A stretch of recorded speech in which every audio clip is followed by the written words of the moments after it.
Partisipasyon ni Pangulong Ferdinand R. Marcos Jr. sa kauna-unahang Trilateral Summit sa Amerika, ating tatalakayin kasama si Professor Renato De Castro, political analyst at distinguished professor mula sa Department of International Studies ng De La Salle University. Professor De Castro, magandang tanghali po. Magandang tanghali naman po sa inyong dalawa at magandang tanghali rin ho sa ating mga kababayan po.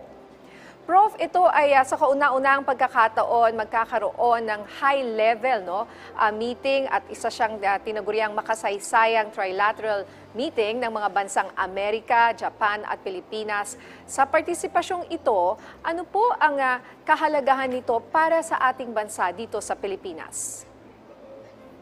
Unang-una link ho to sa ating tinatawag natin national security, no? Mine-mention ng ating presidente na isa sa mga priority niya, lalo na sa larangan ng West Philippine Sea, South China Sea, yung i-uphold yung July 12, 2016 arbitral ruling. In-announce niya na hindi pa siya presidente na under his term, hindi tayo mawawalang isang square inch ng ating territory. Alam naman po natin ang nangyayari ngayon doon. Meron tayong malaking bansa doon na sinasako po yung karagatan natin, yung maritime entitlement na ito. So in-emphasize ng Presidente yung importansya ng security. At ma-strengthen ang ating security by linking two alliances together. Meron tayong alyansa sa Amerika, ito yung 1951 Mutual Defense Treaty, at meron din alliance ang Amerika-Japan, ayun yung US-Japan Security Relationship. So by forming this meeting in a trilateral setting, and later on probably, I expect that they will come out with a trilateral security arrangement, pinagdidikit natin itong dalawang alyansa.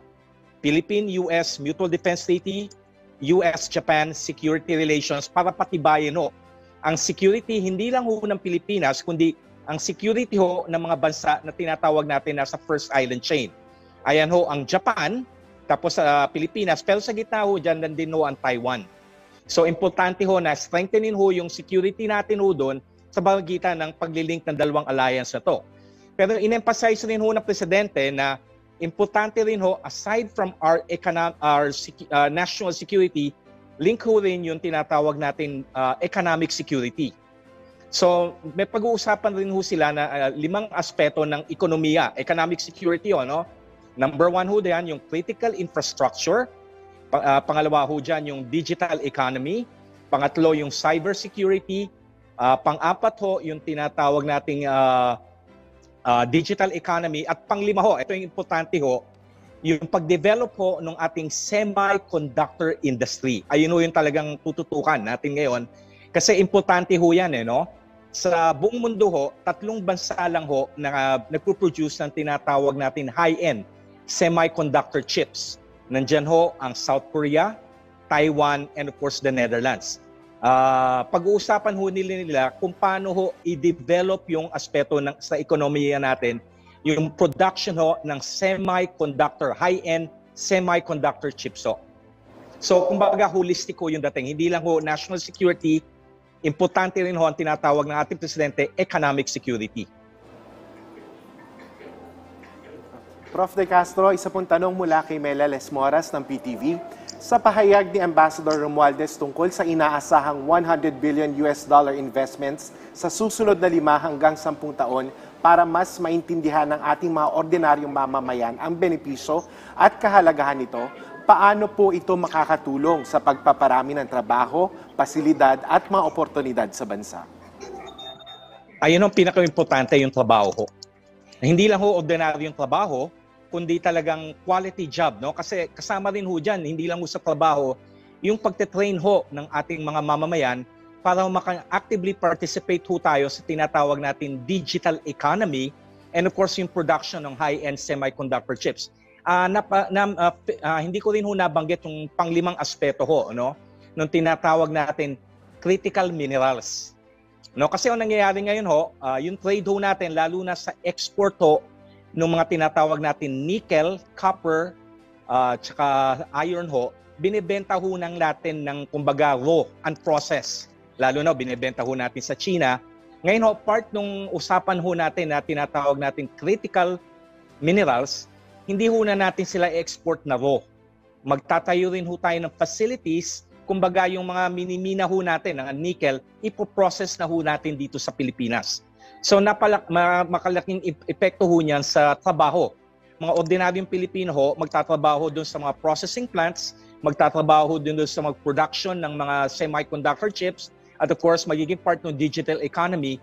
Pero mangyayari lang ho yan kung talagang matitrain ho natin ang ating workforce. So malaking bagay ho yan sa ating ekonomiya.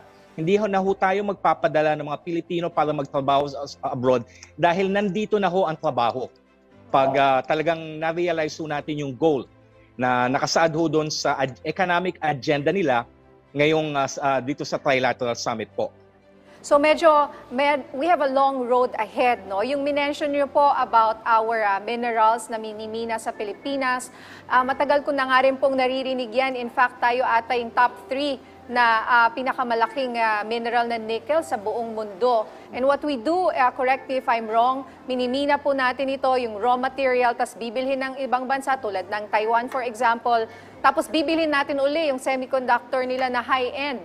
So ang nangyayari po, mas malaki pa yung ating binabayaran. Kaya mas mabuti na dito na lang po natin gawin ang mga ito. Pero gaano po katagal ito? Kasi syempre kailangan mo ng infrastructure, kailangan mo rin ng skills. Naghang ata si Professor. Pero we have to take the first step po ngayon na create ho natin yung condition para pumasok ho dito yung investment. Alright, Professor, pasensya na, pakiulit nyo na po yung reaction ninyo doon sa sinabi ko na we have a long road ahead and marami pang kailangang gawin bago natin makamit yung ating pangarap Madami ho tayong kailangan na ito. gawin po.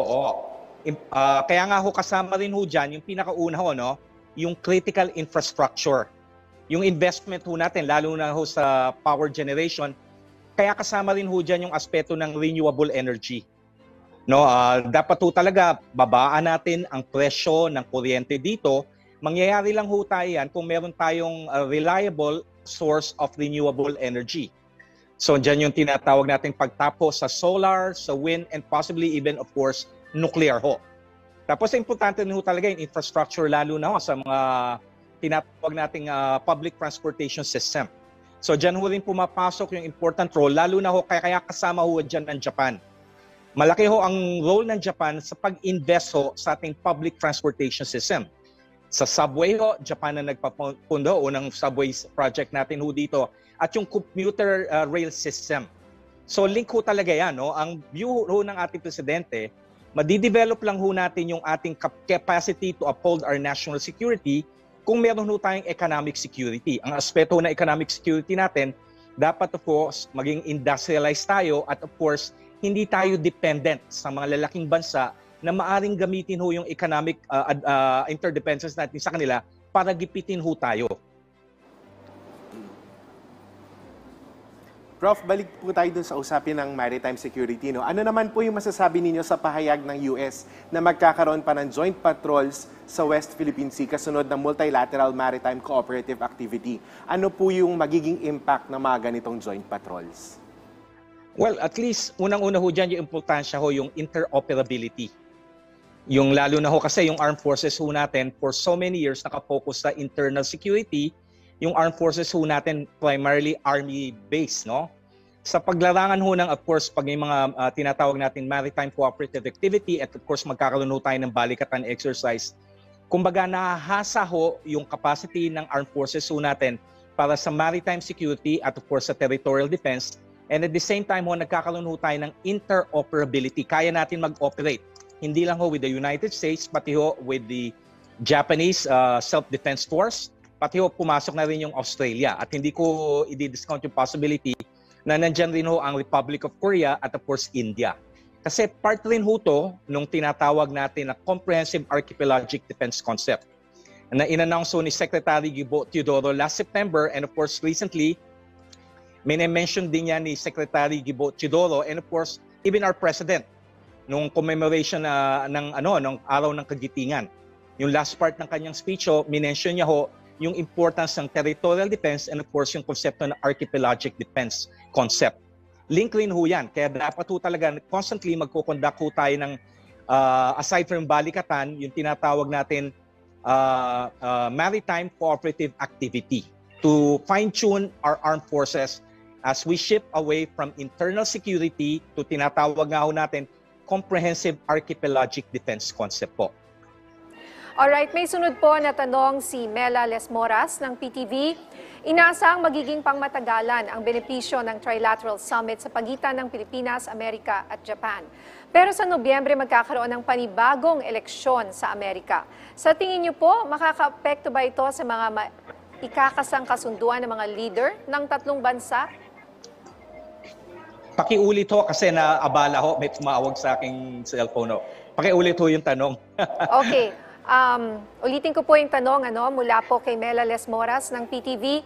Inaasang magiging pangmatagalan ang benepisyo ng Trilateral Summit sa pagitan ng Pilipinas, Amerika at Japan.